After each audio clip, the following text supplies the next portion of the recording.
Waste segregation भी हम लोगों ने लास्ट ईयर से शुरू किया है and after a lot of obstacles after overcoming many hurdles finally the day has come कि हमने अपना पायलट प्रोजेक्ट शुरू किया है इन B1 tower. So will go block bye block. So B1 में भी बी फॉर नेक्स्ट, उसके बाद B2 B5 B6 एक एक बिल्डिंग के बाद भी गो. हमारे पास बहुत सारे वॉलंटियर्स आए हैं and they have really work hard in B1. Last 3 days मैं 2 दिन थी नहीं, कल रात को ही वापस आई हूँ and thank you very much all volunteers. A big clap to you. So our P1 block में what we are seeing is we have got the consent of around 90% of the people and we are very thankful for that. The rest of the people maybe they come around to it slowly, धीरे धीरे आ जाएंगे. हमें विश्वास है कि वो आ जाएंगे because it is a very important thing that we are doing. And zero waste management is थोड़ा सा काम करना पड़ता है उसके लिए और वो आपका ना बहुत थोड़ा सा वक्त लगेगा. It is not a very hi fi thing और whatever. We have got Dr. Ruby Makhija from Navjeevan Bihar and she is the brand ambassador of MCD and she is doing a lot of work in this field और बहुत success मिला है. वो आपको और विस्तार में बताएंगे. मैं बता सकती थी but I don't think right now आप प्रिपेयर्ड होंगे मेरा सुनना. Since she has come from out I think she will be a very good person जिसको आप क्वेश्चंस भी पूछ सकते हैं लेटर ऑन. बट प्लीज थोड़ा सा टाइम दे दीजिएगा. Let us speak out. जो बोलना है उनको बोल लेने दीजिए. उसके बाद आपका क्वेश्चंस भी लेंगे और क्वेश्चन आंसर सेशन भी होगा. So I invite doctor Ruby Makhija.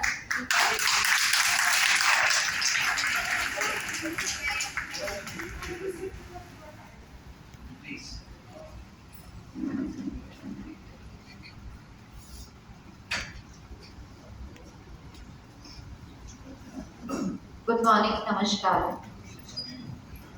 तो मैं अभी यहाँ आने से पहले my journey with Nirmaya, I am really grateful to the Nirmaya family for having me over, hearing me, listening to the ideas, and giving me so much of respect and honor that I'm here right now talking about something which I'm truly passionate about.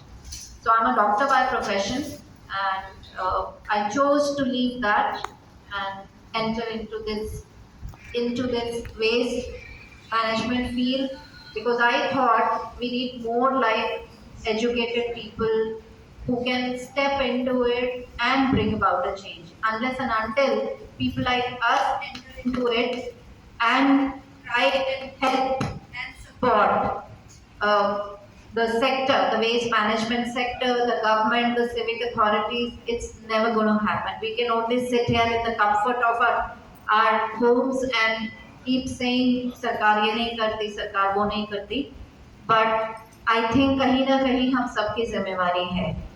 So Sarkar, talking about it, had got some guidelines, solid waste management guidelines came out in 2016. उसके अंतर्गत हर waste generator, and if you think of it and reflect on it, every individual generates waste. So each one of us is a waste generator. So certain duties and responsibilities were defined for all waste generators, whether at an individual level, a community level, office level, organization level, hotels, restaurants. So it's a very extensive gazette which has come from Ministry of Environment, Forest and Climate Change. And before I go into the details of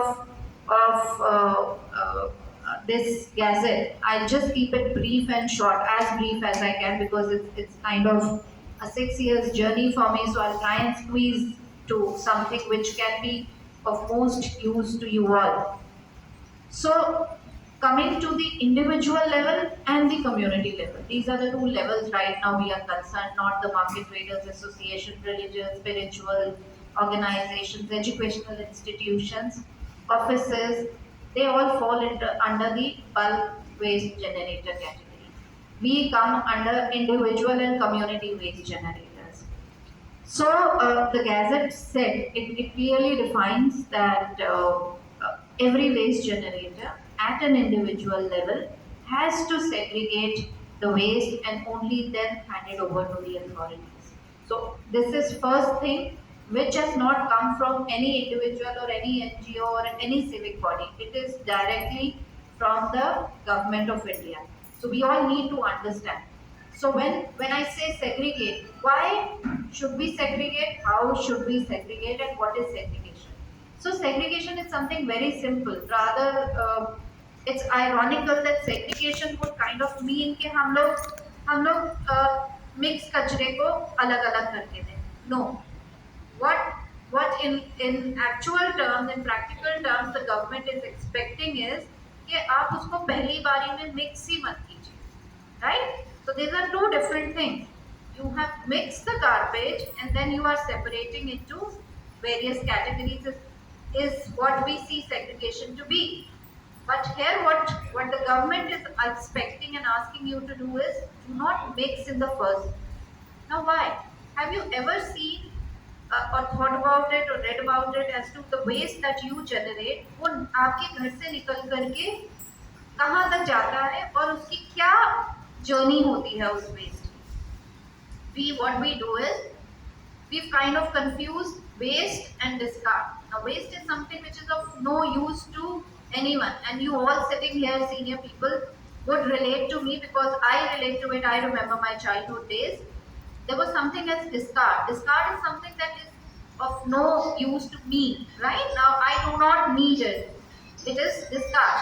And waste is something which is of no use to anyone. Right? So over the period of these couple of decades, what has happened is the economy has grown, things have become more affordable, our spending capacity has increased, globalization has occurred, things have become cheaper, and there's so much of buzz around consumerism. You can see all the advertisements running. Of course, so none of us is against, neither the government is against consumerism. It is supporting the economy, but it has to be a responsible consumerism, right? So how can the government have a responsible consumerism? You tell me. You are the ones who are consuming. So don't you think a responsible consumerism should, a lot of onus lies upon you all to be consuming responsibly rather than on the government? First thing. So what has changed over these decades? You all remember, just think about it, close your eyes, think for a second, about 30, 40 years back, what did you actually, how many of you had a dustbin in the first place? And was your dustbin full like the day now we have our dustbins, almost up to the brim? Two things we need to think about, right? So what we have been doing is, one thing that we buy something which probably 40 years back was not available or not freely available, like plastic items, packaged items, packaging, wrappers. These things were bubble wraps. These things were either not available or sparingly available, right? I remember, if I get that glass bottle of a soft drink, I prefer that to plastic bottle. For my own reasons, I'll come to that as well. So the consumerism has been growing tremendously to the extent that, and of course, life has become so fast, like social media, mobiles, laptop. There's so much of exposure right now that our children इतना ज्यादा खरीदारी हम लोग करने लग गए हैं. बहुत सारे कारण हैं. एक तो अवेलेबिलिटी बहुत बढ़ गई है, हमारी जो स्पेंडिंग कैपेसिटी है, खर्च करने की ताकत है, वो भी बहुत बढ़ गई है. तो उससे क्या हुआ है कि जहां हमें एक चीज की जरूरत हुआ करती थी, वहां शायद हम 4-5 चीजें खरीदने लग गए हैं. तो जब हमारे पास 5 चीज, ना नीड एंड डिजायर, नीड हमारी एक ही है, लेकिन चूंकि सेल लगी हुई है, फटाफट से खरीद लीजिए, आगे काम आ जाएगा. चूंकि मेरे को रेड कलर नहीं चाहिए, मुझे रेड पसंद है, मेरे बेटे को येलो ग्रीन पसंद है, तो हम तीनों ले लेते हैं. So what is happening is कि जितना हमें चाहिए हम उससे कई गुना ज्यादा खरीदना शुरू कर दिए हैं. सो जब हम ज्यादा खरीदेंगे, उसके बाद हम बोर भी बहुत जल्दी हो जाते हैं, क्योंकि प्रोडक्ट नया आ जाता है मार्केट के अंदर. तो पहले वाले आपके बच्चों को, स्पेशली शायद आपको तो ना लगे, लेकिन बच्चे उसको कह देते हैं जी ये तो अब नई चीज आ गई है, इसको जैसे मोबाइल फोन नया मॉडल आया नहीं कि वहां लाइन लग जाती है, एप्पल की बुकिंग शुरू हो गई है। सो यूटिलिटी कितनी करते हैं हमने देखी। I give you an example. हम जब बच्चे हुआ करते थे तो अगर हम कोई आइटम खरीदते थे तो उसको 100% नहीं, हम उसको 150% यूज करते थे। For an example, books, stationery, clothes. मेरी इस्तेमाल की हुई स्कूल की किताबें, मेरे छोटे भाई, फिर उसके बाद मेरे कजन, फैमिली में जितने लोग हैं, it used to be a treasure, क्योंकि उसके अंदर इतने अच्छे नोट्स लिखे रहते थे। आजकल क्या है, गूगल पे सब अवेलेबल हो गया और इतना ज्यादा अवेलेबल हो गया कि आप सो सेट वो पास ऑन होता था, और जो अच्छी किताबें मुझे नहीं मिल पाती थी या फट जाती थी वो हम नहीं खरीदते थे। आजकल देखिए क्या चेंज हुआ, आप पूरा सेट नया खरीदता है। पहले सेट बुक्स तक लिमिटेड होता था, अब आपको उसके अंदर स्टेशनरी आइटम्स भी सारे मिलते हैं। आप इतने मिलते हैं कि वो आप साल भर इस्तेमाल नहीं कर पाते हैं। तो वो क्या होते हैं, साल के एंड में मम्मा मुझे नया सेट चाहिए। आप स्कूल में भी खरीदने जाएंगे तो बुक शॉप वाला आपसे बात करके राजी नहीं होगा अगर आप पूरा सेट नहीं खरीदेंगे, या तो पूरा लीजिए बाद में आइएगा या कहीं बाहर से लीजिएगा। So utility which used to be 150% of any item has gone down to 20 to 30%. Naturally, now अब क्या हुआ, अफोर्डेबिलिटी हमारी इतनी अच्छी करती है, आपकी डोमेस्टिक हेल्थ की आज की डेट में इतना कमा रही है, by God's grace, thankful to a lot of governments who are providing free, जो लोग के फ्री किताबें, यूनिफॉर्म्स वगैरह स्कूल में देने लगे, नहीं तो हम लोग किसी को दे दिया करते थे। तो आपकी हेल्थ भी उस चीज को लेने को तैयार नहीं होती कई बार कि भाई मेरे पास तो है, ये मेरे पास है, they become picky and choosy, उन्हें भी चीज पसंद करते। तो वेस्ट जनरेशन बढ़ता जा रहा है, नए नए आइटम वेस्ट में ऐड हो गए जो पहले नहीं रहते थे। पहले सब्जी फल के छिलके होते थे, उसको भी हम राह चलते किसी गाय को डाल देते थे, हम उसको क्या, और दूसरा क्या होता था, जो आप घर में झाड़ू लगाएंगे वो कचरा निकलता था। इसके अलावा कभी कभार पेपर वगैरह कुछ निकल आता था। प्लास्टिक की बोतल तो कभी हमारे जमाने में होती ही नहीं थी, कांच की बोतलों में हम पानी पीते थे। रेफ्रिजरेटर आया था, बिलीव करिए मुझे याद है आज भी, जब फ्रिज नया खरीदा था तो उसमें सिर्फ क्या रहता था, पानी ठंडा करने के लिए और दूध खराब ना हो जाए। सब्जी ताजी आती थी, ताजी काट के ताजी बना के कंज्यूम खत्म कर दी जाती थी, और पता नहीं कैसे कैलकुलेशन करते थे हमारे पेरेंट्स के, कभी कुछ एक आधी कटोरी बच जाती थी तो वो पड़ोसी के साथ शेयर हो जाती। All of that has gone, right? We have limited our circle to I, me and myself. Now with this new things, चलिए मान लिया पहले, अब वेस्ट थोड़ा ज्यादा, फूड वेस्ट को देखे तो थोड़ा ज्यादा हो गया फूड वेस्ट, उसको तो आराम से हम घर में खाद बना सकते हैं। कुछ लोग तो आई थिंक यहाँ एक्सपीरियंस भी होंगे खाद बनाने के लिए, जो थोड़े रूरल बैकग्राउंड से हैं। घर में खटक होते थे, उसी में डाल देते थे, खाद बन जाती थी, उसी घर के अंदर भैंस गाय बंधी होती थी, वही लोग खा लेते थे। तो वेस्ट नाम की चीज नहीं थी।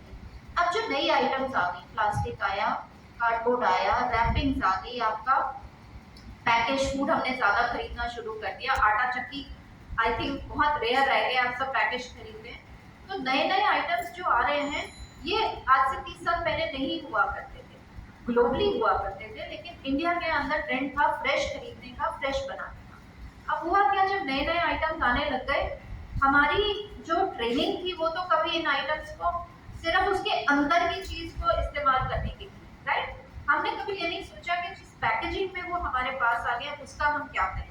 ना हमारी जो पॉपुलेशन है, हैवी हमारी कंट्री की पॉपुलेशन है, कि एक एक को अगर हम जा करके समझाएं, और लाइफ इतनी फास्ट है, प्रॉब्लम्स इतनी सारी हैं कि कहीं ना कहीं ये आइटम जो वेस्ट मैनेजमेंट है सबसे नीचे चला जाता है। तो हुआ क्या, अब आपने क्या किया, आपने उसी डस्टबिन के अंदर सब्जी फल के, अब गाय तो है नहीं, ठीक है, तो आपने उसी में डालना शुरू किया। फिर आपने उसमें पेपर भी डाल दिया, प्लास्टिक भी डाल दिया, मेटल भी डाल दिया, और मोबाइल फोन की बैटरी। हमारे टाइम पे एक सेल हुआ करता था, और कई बार गराज में छूट जाता था, और 6 महीने बाद देखे तो लीक करके निकल आता था। You must have, you would be remembering, आप देखते हैं उसको कितनी तमीज के साथ फिर हम उसे साफ करते थे। कई बार तो मैं प्लाई चेंज करवा देती थी, because it was all chemical, right. We were so scared कि हमारे बच्चे इसको हाथ लगा लेंगे तो क्या होगा।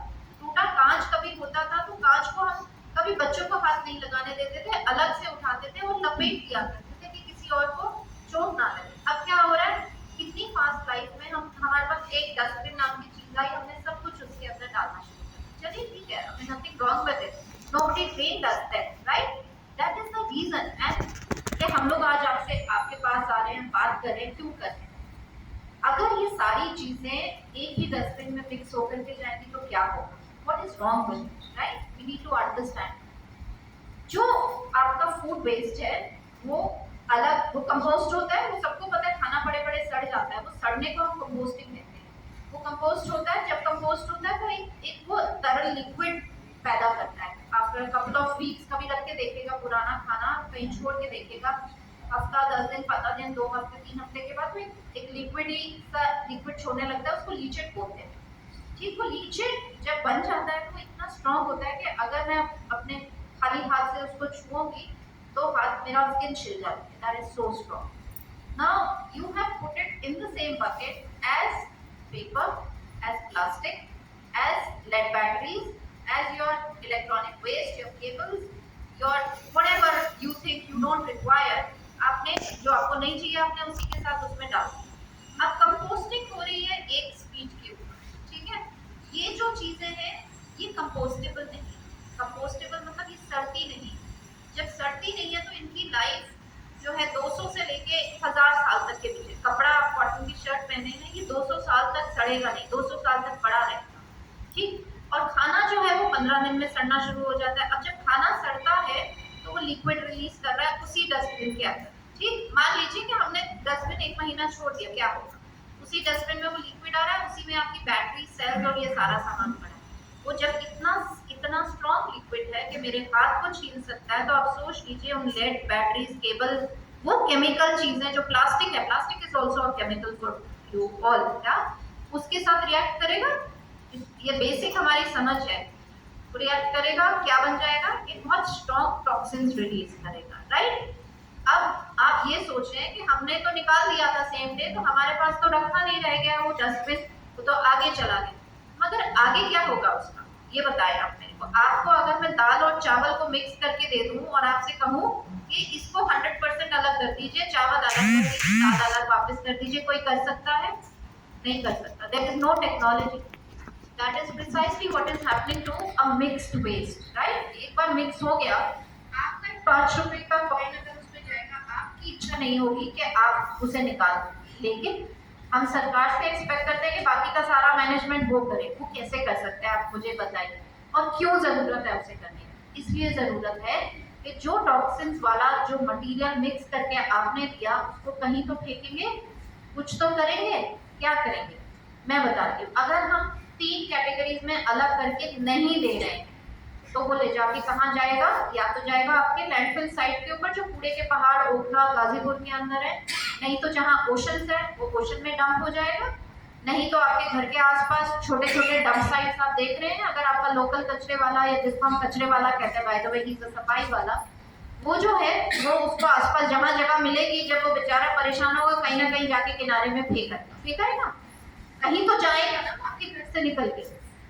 अब जब वो पड़ा रहेगा उन जगह पे, अभी मैंने आपको बताया 1 महीने बाद वही केमिकल प्रोसेस स्टार्ट होगा, वही लीचेट आएगा, वही लीचेट केमिकल रिलीज करेगा, वो सब मिक्स कचरे के साथ होगा, रिएक्ट करेगा और एक पॉइजन बन जाएगा। अब जहाँ पे वो पड़ा होगा वो लिक्विड नीचे सीप करेगा, कहीं ना कहीं तो करेगा, जाएगा ना बन के लिक्विड, तो कहाँ जाएगा? आपकी जमीन में जाएगा, आपकी पानी को गंदा करेगा। नीचे ग्राउंड वाटर है, वहाँ ग्राउंड वाटर पोल्यूट होगा, वहाँ की सॉइल पोल्यूट होगी, और इस पूरे रिएक्शन के अंदर जो फ्यूम्स निकलेगी वो आपको नजर नहीं आ रही है, लेकिन होंगी पोल्यूशन, राइट? आप आज मुझे बताइए, अभी मैं रास्ते में चलती हुई आ रही थी, मैं इतनी परेशान थी जब राजीव जी ने मुझे मैसेज किया, वाज रियली अपसेट। रिसेंटली अभी की बात बता रही हूँ, माय रियल अंकल, मेरे फूफा जी has been diagnosed with cancer. कहाँ से आ रहा है ये सब, आप मुझे बताएं, कहाँ से आ रहा है? हम लोग को नजर नहीं आता, ये सारी चीजें यहीं से आ रही हैं। आज कैंसर हर 2 से तीसरे बंदे को कैंसर हो रहा है। हमारे टाइम में हुआ करता था, आप लोगों के वक्त में तो मोहल्ला हिल जाता था, एक मोहल्ले में किसी एक को हुआ, पूरा मोहल्ला उनके घर पे जाके बैठा होता था कि भाई कोई हेल्प चाहिए तो बताइए। Trust me, I am a doctor, and one reason I left this was it was unbearable. I was posted in a ward where I had to go and see cancer patients, and it was unbearable for me.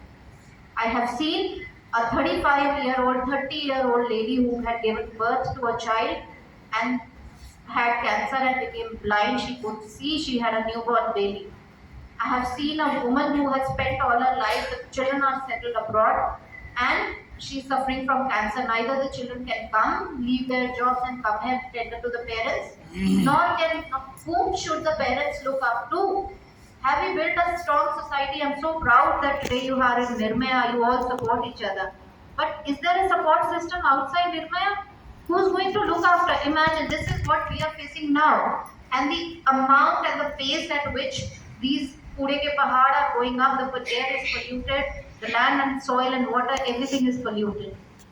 Trust me, what are we leaving for our children? एक बच्चा जो आपका पोता पोती रात में बुखार हो जाता है तो आप परेशान होते हैं, सारा घर उसके चक्कर लगाता रहता है कि भाई इसको जब तक ठीक नहीं होगा इसको आप प्लीज, है ना, जब तक नहीं उसका फीवर उतरता सब परेशान रहते हैं। उसके लिए हम क्या बीमारियां छोड़ के जा रहे हैं, सोचा है आपने? Have you even just for a moment close your eyes and think that you are leaving your children, आप लोग अपने बच्चों को, अपने पोते पोतियों को किन बीमारियों के बीच में छोड़ के जा रहे हैं? आप तो चले जाएंगे 5 साल 10 साल 15, मैं भी 20 साल से ज्यादा शायद ना जी पाऊँ। उसके बाद मैं अपने बच्चों को कहाँ छोड़ के जा रही हूँ, कौन उनकी देख रेख करेगा? कभी ये ख्याल आया?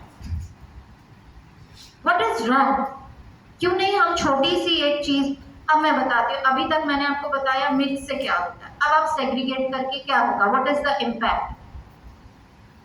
आपने किया मैं गोवा होके आई, I was called for a visit by Goa municipal corporation. मैंने पूरा उनका सिस्टम स्टडी किया, जम्मू का स्टडी किया, ठीक है। बहुत सारी कॉर्पोरेशन हम लोग एक्सचेंज के लिए जाते हैं, by the way I am not paid for this, I am an honorary worker with Delhi municipal corporation.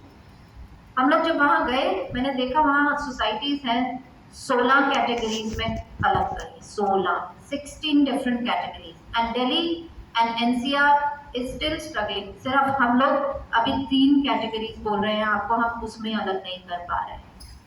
क्या प्रॉब्लम है? वो जो आपके घर से उठा के लेके जाते हैं वो भी इंसान है, उनके अंदर भी वही खून है, वही चमड़ी है, वो लोग बैठ के उसको बीनते हैं, हम उनसे एक्सपेक्ट करते हैं वो बीने। सरकार के पास कोई टेक्नोलॉजी नहीं है आज की डेट में जो वो अलग कर सके। हमने अगर 3 कैटेगरीज में अलग करके दिया क्या होगा, उससे मैं बताती हूँ। आप सर ने सवाल पूछा मेरे से शूट पे, I take your question specific after the session. मैं बताती हूँ क्या होगा अलग करने से। आप जितना आप नहीं कर रहे compost, we are okay with it, absolutely the corporation and the government is okay with you are not composting, ठीक है। आपने अलग करके दे दिया, सरकार उस कचरे को अलग उठाएगी। हाँ, अब ये सवाल हो रहा है कि हम तो अलग कर देते हैं, बाकी लोग अलग नहीं करते तो मिक्स हो जाते हैं। भाई ओवरनाइट चेंज नहीं होगा। आज मैं आपकी कॉलोनी 2 घंटे ड्राइव करके आई हूँ आपको समझाने के लिए। आज आपको समझाऊंगी, आप में से 4 लोगों को समझ आएगा, 40 को समझ शायद नहीं आएगा। मैं फिर आऊंगी, दिस माय 3rd विजिट है, फिर आऊंगी, फिर जगह जगह जाके समझा रही हूँ कि 4 को बदल के गई, कम से कम कहीं से तो शुरू करेंगे उसको। बच्चे तो आपके भी वही हवा पानी और वही खाना वही सब्जी ले रहे हैं, कितना भी ऑर्गेनिक आप कर लें सब्जी को, अंदर पानी तो वही जा रहा है। जो गाजीपुर का पहाड़ है मैडम, उसके आसपास nearest water body is just 2 kilometres away. Can you imagine जो वो लीचेट का इम्पैक्ट उस वाटर बॉडी के पास जाकर के उसके अंदर मिक्स हो रहा होगा, सोच सकते हैं। देयर आर लीचेट के किलोमीटर तक पूल्स बने हुए हैं इस लीचेट के। आप सोचिए हम कितनी भी ऑर्गेनिक पैसे देके खरीद लें, पानी को तो ऑर्गेनिक नहीं कर पाएंगे, आप जमीन को तो नहीं कर पाएंगे, तो कहीं से शुरुआत करेंगे। चलिए मैं मानती हूँ बहुत मुश्किल है, अकेले मेरे करने से क्या होगा, मैं अकेले के इम्पैक्ट पे भी आऊँ। आपने गीला अलग किया, गीला उठा के कॉर्पोरेशन देख जाके अलग कंपोस्ट कर देती है, आप नहीं कर रहे, ओके, कायदे से। ये जो कम्युनिटीज हैं जिसमें 100 किलो से ज्यादा कचरा जनरेट होता है, वो बल्क वेस्ट जनरेटर की कैटेगरी में आती हैं, और सरकार का मैंडेट है कि उन्हें कचरा अपने प्रेमिसेस के अंदर ही गीले कचरे को मैनेज करना होता है। तो आप बल्क वेस्ट जनरेटर कैटेगरी में हैं, आपकी कम्युनिटी है, आप इंडिविजुअल नहीं है, लेकिन आपकी कम्युनिटी आती है। सरकार अभी सख्त नहीं हो रही, लेकिन मैंडेट बना हुआ। उसके बाद कमिंग ड्राई का क्या होगा? ड्राई आपने अलग कर दिया। जो भी चीज वेट है, वेट में क्या है? वेट के अंदर वो चीजें हैं जो खाद बना देती है, बचा हुआ खाना हुआ, अंडे के छिलके हुए, हड्डी हुई, चाय पत्ती हुई, ये सब वेट है, इससे खाद बन जाएगी। जो बाकी सब बचा इन अ मैनर ड्राई है। तो फिर तीसरी कैटेगरी क्यों? तो तीसरी कैटेगरी वो है जिस चीज को आप अपने बच्चे को हाथ नहीं लगाने देंगे। अगेन, टूटा हुआ कांच, use syringe, expired medicine, sanitary napkin, diaper जिसको आप छूना नहीं पसंद करते हैं वो अलग कैटेगरी में डाल दीजिए। उसे अगर हम जनरेट करें, हम छूना पसंद नहीं करते हैं तो हमें एक्सपेक्ट नहीं करना चाहिए कि कोई और करे, राइट। हमारी कोई एजुकेशन, चाहे मैं डॉक्टर हम लोग हो जाए, इंजीनियर हो जाए, कुछ भी पहुंच जाए, इतनी बेसिक अगर हमें ह्यूमैनिटी नहीं है कि हम अपनी गंदगी बनाई हुई किसी और से एक्सपेक्ट कर रहे हैं कि बेसिक, मैं ये नहीं कह रही नहीं करेंगे, करेंगे जरूर, लेकिन हम अपना बेसिक ड्यूटी तो पहले करके दें, उसको अलग तो कर दें ताकि उसे डिग ना करना पड़े। आपने उसको अलग कर दिया, बाकी जो बचा वो तीसरी कैटेगरी आपकी ड्राई वेस्ट की आ जाती है। अब जो ड्राई वेस्ट की कैटेगरी है, पेपर, मेटल, प्लास्टिक, ग्लास, ठीक है, ये सब क्या होता है, आपको हम अभी नहीं कह रहे 16 कैटेगरीज में करिए। 16 कैटेगरीज बाय द वे हमारी काफी कॉलोनीज में शुरू हो गई है, दिल्ली के अंदर भी। गोवा तो मैंने आपको बताया 30 सोसाइटीज थी वहां पे जो मैंने विजिट की, वहां पे हो रही। ये क्या होगा, अब मैं आपको कभी किसी को दिखाऊंगी, जो ये लोग आपके घर से कचरा बीन के जाते हैं, मैंने एक सेंटर देखा 125 कैटेगरी में वो अलग अलग करते हैं। क्यों करें? क्योंकि वो उसका हर एक का रिसाइकलिंग का तरीका अलग है। तो आपसे हम सिर्फ ये विनती कर रहे हैं कि आप बेसिक 3 में कर दीजिए, क्योंकि उस 3 बेसिक के अगर आप नहीं करते हैं तो आगे का सारा प्रोसेस रुक जाता है और फिर वो जाके कूड़े के पहाड़ के ऊपर लैंडअप हो जाएगा। ये कोई रॉकेट साइंस है, आप मुझे बता दीजिए। इसमें कोई is the government expecting or the NGOs or the activists or the waste management expert आपसे कुछ बहुत ज्यादा उम्मीद कर रहे हैं?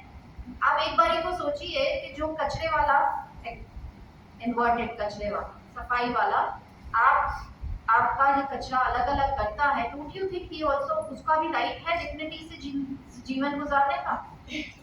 उसकी क्या गलती थी? वो गरीब परिवार में पैदा हुआ। वी आर मोर प्रिविलेज्ड, हम लोग ज्यादा फॉर्चुनेट है, भगवान, God has been kind to us, right. थोड़ा हमारा जिम्मा बनता है यहाँ पे, थोड़ी हमारी जिम्मेवारी है कि हम उसको सिर्फ 3 कैटेगरीज में अलग करके दे दें। I hope I am clear on this. If there is a doubt please I take it after this session. आपने तीनों को अलग कर दिया, ये कंपोस्टिंग के लिए चला गया, ये रिसाइकलिंग अलग, बहुत बड़े बड़े MRF सेंटर्स हैं। और आपके प्रधानमंत्री 6 साल से जिस देश के प्रधानमंत्री स्वच्छता की मुहिम चला के बैठे हैं और सिर्फ आपसे कह रहे हैं, सिर्फ 3 चीजें मैं आपसे वही रिपीट करूंगी जो मेरे अगर मेरे पे आप मेरे एक्सपीरियंस पे जाएं, 6 साल से मैंने सारा अपना करियर छोड़ करके इस फील्ड में आई हूँ, तो it better be worth it, right. 3 चीजें, 3 कैटेगरी बेसिक, सिर्फ 3 कैटेगरीज में आप कचरा अलग अलग करके दीजिए। दूसरा, सिंगल यूज प्लास्टिक का इस्तेमाल छोड़ दीजिए। एक पन्नी जो आप 12 मिनट इस्तेमाल करते हैं वो 1000 साल तक यहीं पड़े, यही कैंसर्स प्रोड्यूस करती रहती है, नालियां जाम करती है, ठीक है, जानवरों के पेट में जाती है। उनकी क्या गलती है? आपकी रोटी बची हुई आपने पन्नी के साथ फेंक दी, आपने सोचा पुण्य कमा लेंगे, कोई गाय खा लेगी, गाय पन्नी के साथ 52 kgs, 52 किलो प्लास्टिक एक गाय के पेट में से निकला। उसकी क्या गाय की गलती कि वो भूखी थी और उसको कहीं दिखा, उसको समझ नहीं है, उसने तो प्लास्टिक नहीं बनाया। प्लास्टिक खराब है? अगर मैं कहूँ आज प्लास्टिक खराब है तो सब the world will come to a standstill because right now we do not have an alternative to plastic. Probably I can't see it in the near future. और आप देखिए, मैं डॉक्टर होते हुए again I'll give you an example. मैं बीमार होती हूँ, मैं डॉक्टर के पास, आप में से जाते हैं, वो आपको एक एंटीबायोटिक नाम की चीज देता है, आप ठीक हो जाते हैं 3 दिन, 4 दिन, 5 दिन, टाइफाइड हो तो 10 दिन, 15 दिन, 3 दिन में आप ठीक हो जाते हैं दवा खा, राइट। अब आप सोचे ये दवा तो बहुत बढ़िया चीज थी और मैं कितनी मेरी ताकत वापस आ गई, चलिए इसको खाते रहते हैं, क्या होगा? वी ऑल आर अवेयर, हम इतनी तो समझ हम लोग रखते हैं। वही प्लास्टिक के साथ हुआ, जहाँ जरूरत नहीं थी, इनडिस्क्रिमिनेटली, अनरेगुलेटेड तरीके से हमने उसका इस्तेमाल किया। हम झोला लेके चलते थे, हमने वो हैबिट छोड़ दी। हम आज झोला लेके जाएंगे मार्केट, लेकिन आलू अलग चाहेंगे, टमाटर अलग चाहेंगे, प्याज अलग चाहेंगे, वो सब मिक्स नहीं होना चाहिए। क्यों? मेरे 5 मिनट घर जाके बचे, उसके लिए मैंने 12 पन्नी क्रिएट कर दी सिर्फ एक शॉपिंग के अंदर। मतलब एक पन्नी मतलब 1000 साल का बर्डन इस धरती के ऊपर, 12 पन्नी मतलब 12000 साल का बर्डन इस धरती के ऊपर। और एक इंसान अकेला क्या कर सकता है? अगर आप एक कपड़े का थैला अपनाते हैं तो आप सिर्फ 1 साल के अंदर 500 पन्नी बचा लेते हैं। मतलब आप ये सोचिए कि एक जीवन काल के अंदर आप कहीं भी 10,000 से लेकर 40,000 तक पन्नी बजा सकते हैं। क्या आप अकेले मैटर करते हैं कि नहीं करते? करते हैं। और हर कोई अगर ये सोचेगा कि मेरे अकेले से क्या होगा, फिर तो आपके बच्चे सफर करेंगे। मैं और इससे ज्यादा नहीं बोल सकती कि ये किसी के लिए मत करिए, आप पर्यावरण के लिए भी मत करिए, आप सरकार के लिए भी मत करिए, आप मेरे लिए जो मैं आज यहाँ तक आई मेरे लिए भी मत करिए, आप इनके लिए भी मत करिए, आप अपने बच्चों के लिए तो करिए। छोटे छोटे इश्यूज, छोटी छोटी इगोज, छोटी छोटी कंफर्ट जोन्स, छोटे छोटे कन्वीनियंसेस को आप अगर नहीं छोड़ा तो आप ही की जनरेशन पकड़ेगी। उनके लिए भी मत करिए जिनका आपसे कोई रिश्ता नहीं है, वो सफाई कर्मचारी, उनके लिए भी मत करिए। अपने बच्चों के लिए तो करेंगे, और नहीं करेंगे तो बहुत वक्त बुरा है। Really that's what I can say. आप सोच सकते हैं कितनी पन्नी हर साल जनरेट होती है वर्ल्ड वाइड? 5 ट्रिलियन। अगर मैं सबको एक साथ रख दूंगी, जो फ्रांस है ना, इतनी बड़ा देश फ्रांस है, उसका डबल एरिया ऑक्यूपाई कर लेगी वो पानी सिर्फ एक साल। आप सोच सकते हैं वो कहाँ जा रही है? उसका कोई तरीका नहीं। उसको जलाएंगे तो भी वो फ्यूम्स है, उसको फेंकेंगे तो वो टूटेगी नहीं, माइक्रो प्लास्टिक में कन्वर्ट हो जाएगी। हर इंसान, आप में से हर इंसान, मेरे में से हर इंसान 5 ग्राम माइक्रो प्लास्टिक हर सप्ताह अपने अंदर ले रहा है। वहीं से कैंसर आ रहे हैं और आपको पता नहीं है। आपके खाने के नमक में माइक्रो प्लास्टिक पाया गया है, आपके पीने के पानी में पाया गया है, ब्रेस्ट मिल्क में पाया गया। हवा में अगर मैं माइक्रो प्लास्टिक को कलर कर दूं, आप सांस नहीं ले पाएंगे। जो बच्चा आज पैदा नहीं हुआ, उसका प्लेसेंटा में से जब सैंपल ले गया, उसमें माइक्रो प्लास्टिक है। क्या हम लोग किस लेवल तक हम लोग आ गए? Don't you all think that we should leave everything aside? सब कुछ छोड़ दीजिए, सारी छोटी छोटी बातें जिनके ऊपर हमारे इश्यूज उठ जाते हैं, छोटी छोटी ईगो इश्यूज, छोटे छोटे conveniences, comfort Jones.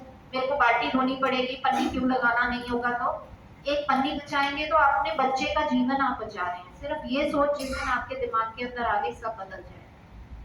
Again reiterating, 2 चीज मैंने बताई, कचरा अलग करके दीजिए, सिंगल यूज प्लास्टिक का इस्तेमाल कम करिए, तीसरी सड़क पे कचरा फेंकिए मत, थूकिए मत। बिलीव करिए, ये 3 चीजें अगर आप कर लेंगे, it's a huge contribution. Colonel साहब बैठे हैं, कर्नल साहब ने अपनी लाइफ देश के लिए दी। हमने से मैं ये एग्जाम्पल आज स्पेसिफिक नहीं बोल रही हूँ, मेरी हर सेशन में मैं ये एग्जाम्पल देती हूँ कि वो जवान जो आज देश की बॉर्डर पे जाता है, उसके घर वालों को पता नहीं होता कि वो कहाँ पोस्टेड है, जीवित है नहीं है, उसके साथ कोई कनेक्ट नहीं है। आप लोगों ने कितने इंस्टेंसेस देखे होंगे, सीधे उसकी बॉडी घर आती है, उसके घर वालों को मालूम नहीं होता उससे पहले उसका क्या हुआ।